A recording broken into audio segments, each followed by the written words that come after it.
Good morning mga madam. For today's video no, gipulan akong anak og mga prito-prito lang so magbuhat ta og burger steak. Nato ang version so nata diri pork giniling ra atong gamiton kay wa man tay beef mahal. So maghiwa ra tag mga lamasers no din atong ibutang kanang dugmo kon sad nato ang lamasers para dili kay siya halata. Then butangan nato og duha ka itlog, whole egg din atong imekos-mekos. Butangan nato og harina di ay mga madam mga 3 kutsara lang, then asin, paminta. Then butangan ako og magic kamo nay bahalag butang bamo kay kanang para kuan sad na siya mulami. Then butangan nato og breadcrumbs kamo naghapoy bahalang mutansya ana.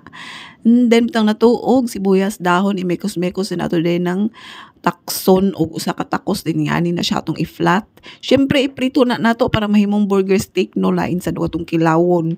Unya mo na hangtod sa maluto siya ing ani na siya kung maluto mga madam mo mini burger steak. Then syempre dili mawala sa burger steak ang gravy, so gisa ta diri butter og mushroom no. Na may balagyang mushroom nga ingani na siya na sa supermarket o sa tindahan. Then butang natog usa ka beef cube og harina nga 3 ka kutsara, din butang natog tubig.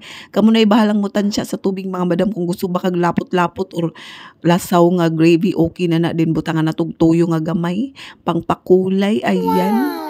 Okay na tong burger steak o diba?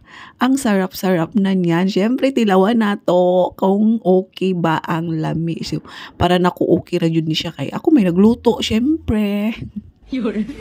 So di ara kita unang mutilaw o diba? O lami siya mga madam. Try ninyo. The best. Thank you for watching.